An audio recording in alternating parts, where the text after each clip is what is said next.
கோயம்புத்தூரில் சிலிண்டர் வெடிப்பு என்று சொன்னால் அதற்கு ஈரானிலிருந்து சம்பந்தம் உண்டா, பாகிஸ்தானிலிருந்து சம்பந்தம் உண்டா? அதற்கு தமிழகத்தில் இருக்கக்கூடிய ஒவ்வொரு தீவிரவாதிகளுக்கும் அவருடைய பட்டியல் இருக்கும். அவர்கள் எங்கெங்கு பேசுகிறார்கள், யாரோ அவருடைய தொடர்பு வைத்துக் கொள்கிறார்கள் என்பது மத்திய உளவுத்துறைக்கு நன்றாக தெரியும். அதையெல்லாம் இந்திய உள்துறை அமைச்சர் அமித்ஷாவிற்கு கொடுத்து விடுவார்கள்.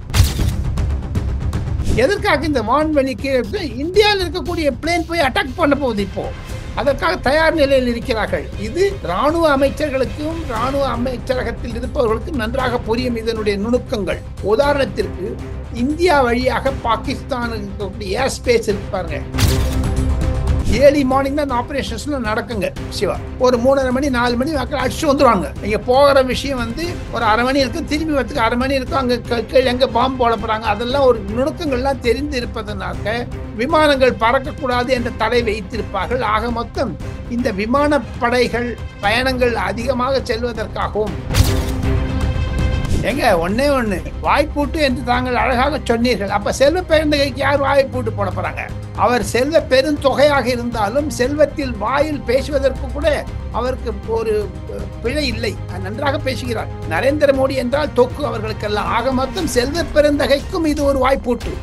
பாகிஸ்தான் முக்த் சவுத் ஏசியா என்று ஒன்று சொல்ல போற, பாகிஸ்தான் இல்லாத ஒரு வரைபடம் வேண்டும் என்று. இன்னும் கூடிய விரைவில் பார்த்தீர்களே ஆனால் பாகிஸ்தான் இந்தியாவுடைய வரைபடத்திற்கு அருகே இருக்கவே இருக்காது. அந்த மாதிரி பண்ணி விட்டுருவாரு, குமுதாகிவிடும். அதற்காகத்தான் காங்கிரஸ்காரர்கள் பயந்து இருக்காங்க. ஒரு அறிக்கை கொடுத்துட்டு காங்கிரஸ்காரன் நாக்கு இருக்கு, இந்த நாக்கு அதை பொடிங்க நீ சாகணுங்க. அவ்வளவு பெரிய ஏமாத்துக்காரங்களும் காங்கிரஸ்காரன் திருட்டு பசங்க சார், நிஜமா சொல்றேன். எதற்காக ஒரு வரைபடத்தை போட வேண்டும்? கட் பேஸ்ட் டெலிட் என்னதுங்க காங்கிரஸ் இருக்குது?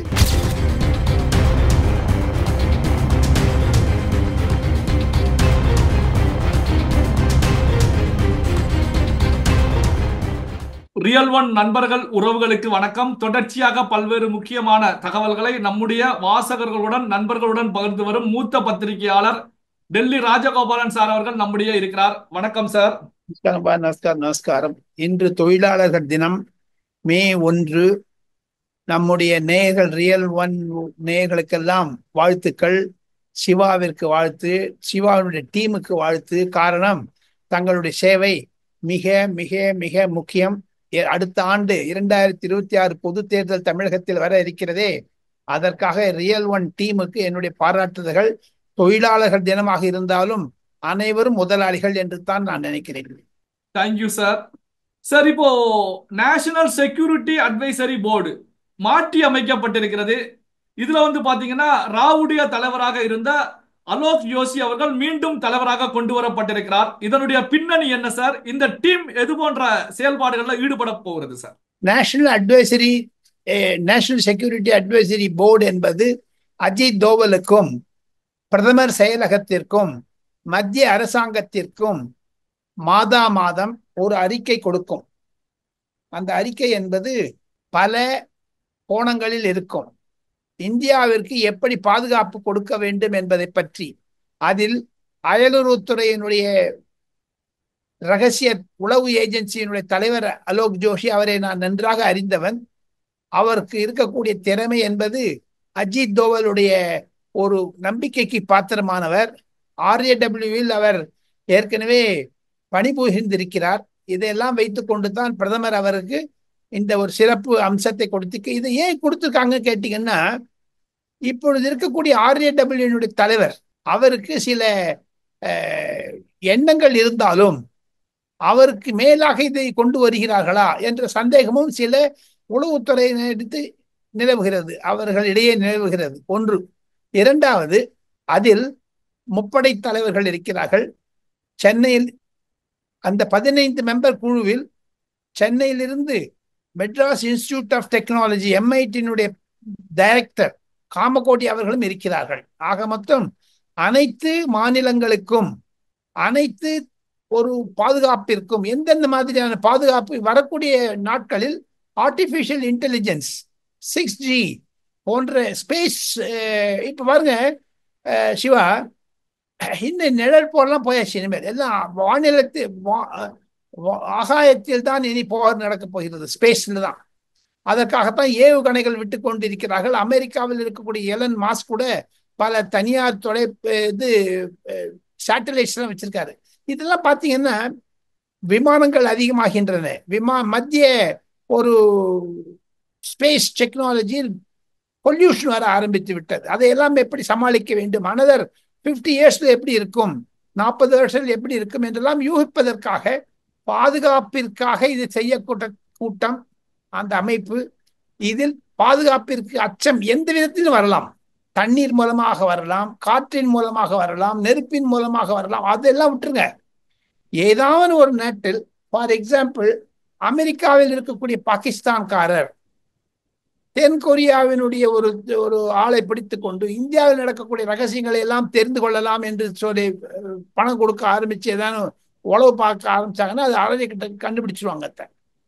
யாரையும் விட முடியாது. எப்படி தமிழகத்தில் உதாரணத்துக்கு சொல்லுகிறேன், சைதாப்பேட்டை பிறந்து வளர்ந்த இடம் நான். அங்க அந்த இடத்துல ஒரு சப் இன்ஸ்பெக்டரோ இல்லை இன்ஸ்பெக்டருக்கோ லோக்கலா இருக்காங்க, அவருக்கு தெரியாத விஷயம் கிடையாது. அந்த மாதிரி நேஷனல் செக்யூரிட்டி அட்வைசரி போர்டு என்பது உறுப்பினர்களுக்கு இந்தியாவில் எப்படி இந்தியாவை பாதுகாக்க வேண்டும் என்பதை பற்றி அறிந்தவர்கள். ஒரு நல்ல நியமனம். அந்த துறைக்கு பிரதமர் அடிக்கடி வேண்டுகோள் விடுப்பார். அமெரிக்காவில் நடப்பதை பற்றி, ரஷ்யாவில் நடப்பதை பற்றி, உலக சமாதானத்துக்கு நடப்பதை பற்றி எல்லாம் அந்த குழு பிரதி தினம் தன்னுடைய ஒரு அமைப்பு கூட்டங்கள் இருக்கும். அதற்கு சப் கமிட்டி போட்டிருப்பாங்க. இதெல்லாம் வைத்து போட்டு பார்த்தால் NSAB national security advisory board என்பது இந்தியாவிற்கு மிக மிக வேண்டக்கூடிய ஒரு அமைப்பு. சார், இப்போ இந்த அமைப்பை பொறுத்த வரைக்கும் வெளிநாட்டு விவகாரங்கள் மட்டுமின்றி உள்நாட்டு விவகாரங்கள்லையும் பாதுகாப்பு குறித்த விஷயங்கள்ல ஈடுபடுவாங்களா சார்? என்ன காரணம் அப்படின்னா, இப்போ பாகிஸ்தானுக்கு ஆதரவாகவும் பல்வேறு இடங்கள்ல இந்தியாவுக்குள்ளேயே ஒரு சிலர் கருத்துக்களை முன்வைக்கிறாங்க. சோ அதனால உள்நாட்டு விவகாரங்கள்லையும் ஈடுபடுவாங்களா சார்? படுவாங்க. ஆனால் உள்நாட்டு ஈடுபாடு கொடுத்தால் அதை மத்திய உள்துறை அமைச்சர் அமித்ஷாவிற்கும் உளவுத்துறை அதிகாரிகளுக்கும் கொடுத்து விடுவார்கள். உள்நாட்டில் என்ன நடக்கிறது என்று தெரியும் அவர்களுக்கு. உதாரணத்திற்கு கோயம்புத்தூரில் சிலிண்டர் வெடிப்பு என்று சொன்னால் அதற்கு ஈரானிலிருந்து சம்பந்தம் உண்டா, பாகிஸ்தானிலிருந்து சம்பந்தம் உண்டா, அதற்கு தமிழகத்தில் இருக்கக்கூடிய ஒவ்வொரு தீவிரவாதிகளுக்கும் அவருடைய பட்டியல் இருக்கும். அவர்கள் எங்கெங்கு பேசுகிறார்கள், யாரோ அவருடைய தொடர்பு வைத்துக் கொள்கிறார்கள் என்பது மத்திய உளவுத்துறைக்கு நன்றாக தெரியும். அதையெல்லாம் இந்திய உள்துறை அமைச்சர் அமித்ஷாவிற்கு கொடுத்து விடுவார்கள். சார், இப்போ இந்தியாவை பொறுத்த வரைக்கும் பாகிஸ்தான் விமானங்கள் பறப்பதற்கு இந்தியாவில் இப்போ வான்வழியா மூடி இருக்காங்க. இது எது போன்ற நெருக்கடியை பாகிஸ்தானுக்கு ஏற்படுத்த போகுது சார்? அதை மூடுவதற்கு காரணம் சிவா, எனக்கு தெரிந்த வரையில் நான் சில விமானப்படை தலைவர்களிடம் பேசியிருக்கிறேன். Air chief marshal A. Krishnaswamy என்று சொல்லக்கூடிய தமிழர் 26/11 இருந்தபோது, அதாவது பாம்பேயில் அட்டாக் பண்ணாங்க, அப்போ அவர் விமானப்படை தலைவராக இருந்தார். நான் அப்போ அவரை கேட்டேன் அவரிடம்.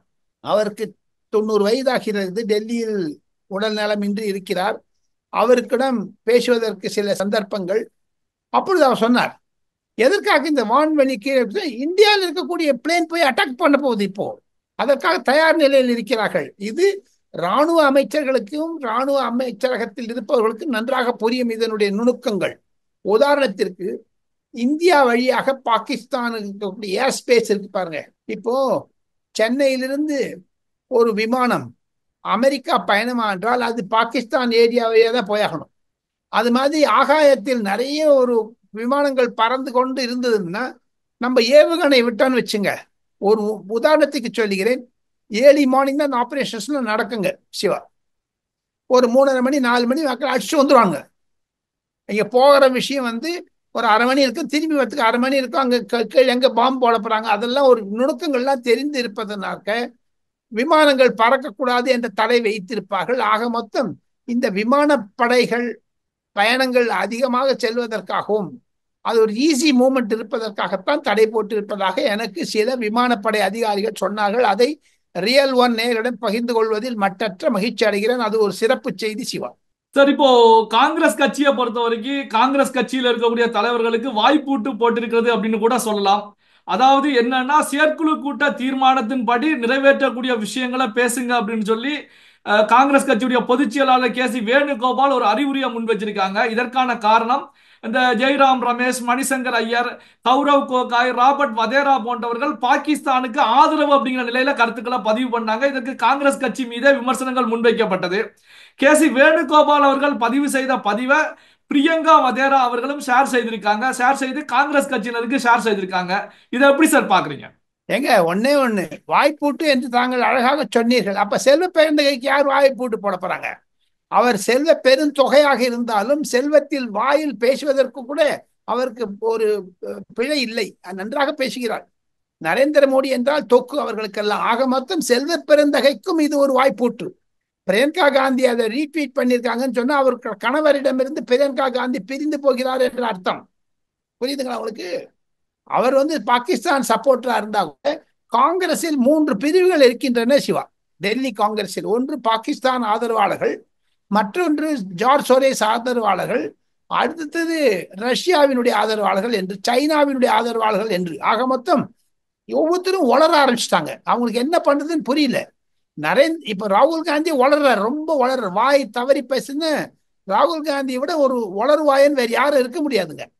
அதனால தான் கே.சி. வேணுகோபால் மல்லிகார்ஜுன் கார்கே சொல்லி, மல்லிகார்ஜுன் கார்கே பையனே வளர்றானுங்களே சார். காங்கிரஸின் உளறுவாய்களுக்கு பஞ்சம் கிடையாது. ஆக மொத்தம் அது மாதிரியான சூழ்நிலையில் எப்படி அணுகும்? ஏன்னா அவர் எது பேசினாலும் பாகிஸ்தான் பேஜ் 1 ஸ்டோரியா போகுதுங்க. அது அந்த இப்போ சித்தராமையா சொல்லியிருக்காரு, பாகிஸ்தான் மீது நம்ம ஆக்கிரமிப்பு பண்ணக்கூடாது, அது பெருசா போட்டாங்க.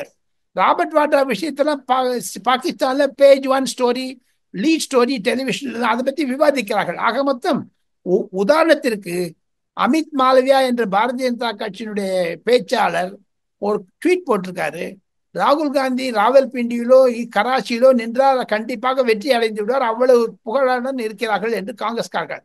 எப்படி நரேந்திர மோடி 2013 காங்கிரஸ் முக்த் பாரத் என்று ஒரு ஸ்லோகன், ஒரு கோஷத்தை கொடுத்து, ஸ்லோகன் என்றால் அது ஒரு ஆங்கிலத்தில் கோஷம் என்ற அர்த்தம், அந்த கோஷத்தை கொடுத்து 2024க்குள் காங்கிரஸை காணாம பண்ணிட்டார் பாருங்க. அந்த மாதிரி பாகிஸ்தான் முக்த் சவுத் ஏசியா என்று ஒன்று சொல்ல போற, பாகிஸ்தான் இல்லாத ஒரு வரைபடம் வேண்டும் என்று. இன்னும் கூடிய விரைவில் பார்த்தீர்களே ஆனால் பாகிஸ்தான் இந்தியாவுடைய வரைபடத்திற்கு அருகே இருக்கவே இருக்காது. அந்த மாதிரி பண்ணி விட்டுருவாரு, துண்டாகிவிடும். அதற்காகத்தான் காங்கிரஸ்காரர்கள் பயந்து இருக்காங்க. ஒரு அறிக்கை கொடுத்துட்டு காங்கிரஸ்காரங்க சொல்றதெல்லாம் பாஜகவிற்கு சாதகமா போகுதுங்க. இப்ப கர்நாடகால தேர்தல் வச்சிங்கன்னா பாஜக நல்லா வெற்றி பெற்றுடுங்க. காரணம், சித்தராமையா அவ்வளவு பாகிஸ்தானுக்கு ஏஜென்டா இருக்காருன்னு. இருப்பினும் தாங்கள் இது போன்ற கருத்துக்களை கூறுவதற்கு முன்பாக நேற்று ஒரு ட்வீட் போட்டாங்க, நரேந்திர மோடிக்கு தலை இல்லாம கயாப் அப்படின்னா காணாமல் போகிவிட்டார் என்று.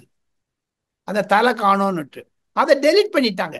காங்கிரஸ்காரன் நாக்கு இருக்கு, இந்த நாக்கு அதை பொடிங்க சாகனங்க. அவ்வளவு பெரிய ஏமாத்தக்காரங்களும் காங்கிரஸ்காரன் திருட்டு பசங்க சார், நிஜமா சொல்றேன் நான். எதற்காக ஒரு வரைபடத்தை போட வேண்டும்? கட் பேஸ்ட் டெலிட் என்னதுங்க காங்கிரஸுக்கு இது வேணும் தானுங்க? அது ராகுல் காந்தி சொல்லி தானே பண்றாங்க. அதை சொன்னி இது ப சிதம்பரம் போன்ற மூத்த தலைவர்கள்லாம் கோபமா இருக்காங்க.